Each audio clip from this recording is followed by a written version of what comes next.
2. The relations. Charles ran lightly up the stairs and tapped on his sister's door. Her answering, "Come in," came promptly and he entered. Teresa was sitting up in bed yawning. Charles took a seat on the bed. "What a decorative female you are, Teresa," he remarked appreciatively. Teresa said sharply, "What's the matter?" Charles grinned. "Sharp, aren't you?" "Well, I stole a march on you, my girl. Thought I'd make my touch before you got to work." "Well?" Charles spread his hands downwards in negation. "Nothing doing. Aunt Emily ticked me off good and proper. She intimated that she was under no illusions as to why her affectionate family had gathered round her. And she also intimated that the said affectionate family would be disappointed. Nothing being handed out but affection, and not so much of that." "You might have waited a bit," said Teresa drily. Charles grinned again. "I was afraid you or Tanios might get in ahead of me. I'm sadly afraid, Teresa my sweet, that there'll be nothing doing this time. Old Emily is by no means a fool. I never thought she was. I even tried to put the wind up her." "What d'you mean?" asked his sister sharply. "Told her she was going about it the right way to get bumped off. After all, she can't take the dibs to heaven with her. Why not loosen up a bit?" "Charles, you are a fool." "No, I'm not. I'm a bit of a psychologist in my way. It's never a bit of good sucking up to the old girl. She much prefers you to stand up to her. And after all, I was only talking sense. We get the money when she dies, she might just as well part with a little beforehand. Otherwise the temptation to help her out of the way might become overwhelming." "Did she see your point?" asked Teresa, her delicate mouth curling up scornfully. "I'm not sure. She didn't admit it. Just thanked me rather nastily for my advice and said she was perfectly capable of taking care of herself." "Well," I said, "I've warned you." "I'll remember it," she said. Teresa said angrily, "Really, Charles, you are an utter fool." "Damn it all, Teresa, I was a bit ratty myself. The old girl's rolling, simply rolling. I bet she doesn't spend a tenth part of her income. What has she got to spend it on, anyway? And here we are, young, able to enjoy life, and despite us she's capable of living to 100. I want my fun now, so do you." Teresa nodded. She said in a low, breathless voice, "They don't understand, old people don't, they can't, they don't know what it is to live." Brother and sister were silent for some minutes. Charles got up. "Well, my love, I wish you better success than I've had. But I rather doubt it." Teresa said, "I'm rather counting on Rex to do the trick. If I can make old Emily realize how brilliant he is, and how it matters terrifically that he should have his chance and not have to sink into a rut as a general practitioner. Oh, Charles, a few thousand of capital just at this minute would make all the difference in the world to our lives. Hope you get it, but I don't think you will. You've got through a bit too much capital in riotous living in your time. I say, Teresa, you don't think the dreary Bella or the dubious Tanios will get anything, do you? I don't see that money would be any good to Bella.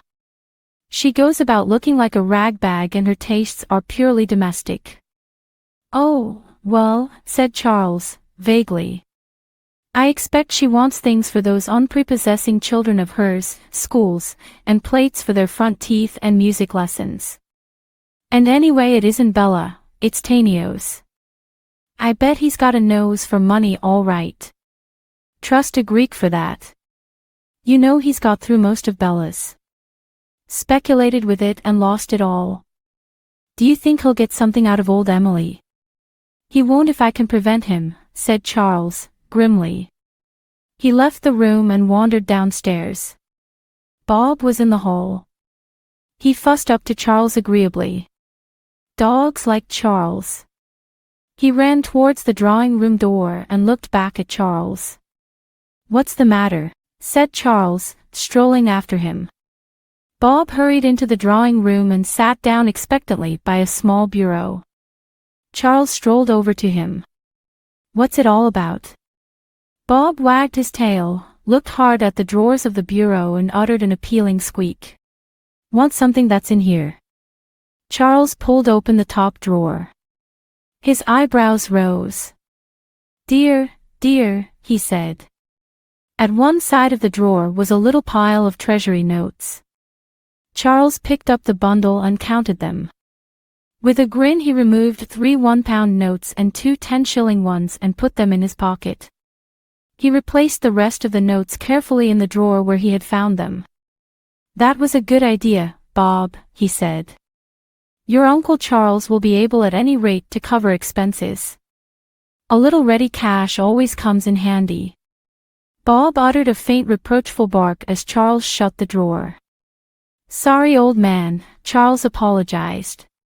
He opened the next drawer. Bob's ball was in the corner of it. He took it out.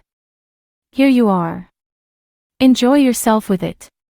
Bob caught the ball, trotted out of the room and presently bump, bump, bump, was heard down the stairs. Charles strolled out into the garden. It was a fine sunny morning with a scent of lilac. Miss Arundel had Dr. Tanios by her side. He was speaking of the advantage of an English education, a good education, for children and how deeply he regretted that he could not afford such a luxury for his own children. Charles smiled with satisfied malice. He joined in the conversation in a light-hearted manner, turning it adroitly into entirely different channels. Emily Arundel smiled at him quite amiably.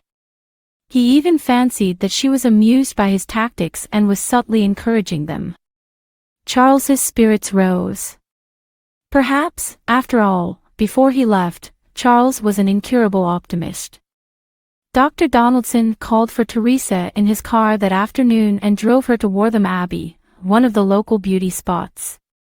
They wandered away from the abbey itself into the woods. There Rex Donaldson told Teresa at length about his theories and some of his recent experiments. She understood very little but listened in a spellbound manner, thinking to herself, how clever Rex is, and how absolutely adorable. Her fiancé paused once and said rather doubtfully, "I'm afraid this is dull stuff for you, Teresa." "Darling, it's too thrilling," said Teresa, firmly. "Go on. You take some of the blood of the infected rabbit?" Presently Teresa said with a sigh, "Your work means a terrible lot to you, my sweet." "Naturally," said Dr. Donaldson. It did not seem at all natural to Teresa. Very few of her friends did any work at all, and if they did they made extremely heavy weather about it. She thought, as she had thought once or twice before, how singularly unsuitable it was that she should have fallen in love with Rex Donaldson. Why did these things, these ludicrous and amazing madnesses, happen to one? A profitless question. This had happened to her. She frowned, wondered at herself. Her crowd had been so gay, so cynical. Love affairs were necessary to life, of course, but why take them seriously? One loved and passed on. But this feeling of hers for Rex Donaldson was different, it went deeper. She felt instinctively that here there would be no passing on. Her need of him was simple and profound. Everything about him fascinated her. His calmness and detachment, so different from her own hectic, grasping life, the clear, logical coldness of his scientific mind, and something else, imperfectly understood, a secret force in the man masked by his unassuming slightly pedantic manner, but which she nevertheless felt and sensed instinctively. In Rex Donaldson there was genius, and the fact that his profession was the main preoccupation of his life and that she was only a part, though a necessary part, of existence to him only heightened his attraction for her. She found herself for the first time in her selfish pleasure-loving life content to take second place. The prospect fascinated her. For Rex she would do anything, anything. "What a damned nuisance money is," she said, petulantly. "If only Aunt Emily were to die we could get married at once, and you could come to London and have a laboratory full of test tubes and guinea pigs, and never bother any more about children with mumps and old ladies with livers. Donaldson said, "There's no reason why your aunt shouldn't live for many years to come, if she's careful." Teresa said despondently, "I know that." In the big double-bedded room with the old-fashioned oak furniture, Dr. Tanios said to his wife, "I think that I have prepared the ground sufficiently. It is now your turn, my dear." He was pouring water from the old-fashioned copper can into the rose-patterned china basin. Bella Tanios sat in front of the dressing table wondering why, when she combed her hair as Teresa did, it should not look like Teresa's. There was a moment before she replied. Then she said, "I don't think I want to ask Aunt Emily for money.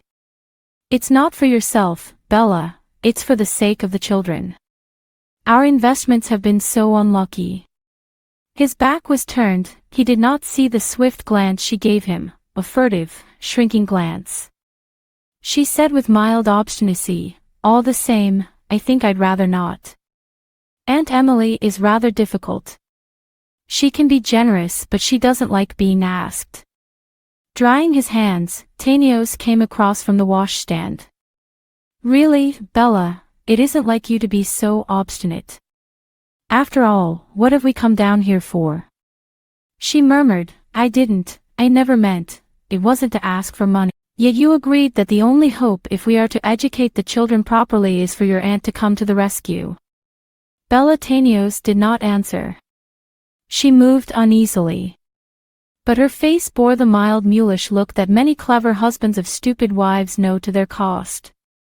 She said, "Perhaps Aunt Emily herself may suggest, it is possible, but I've seen no signs of it so far." Bella said, "If we could have brought the children with us. Aunt Emily couldn't have helped loving Mary. And Edward is so intelligent." Tanios said, drily, "I don't think your aunt is a great child lover.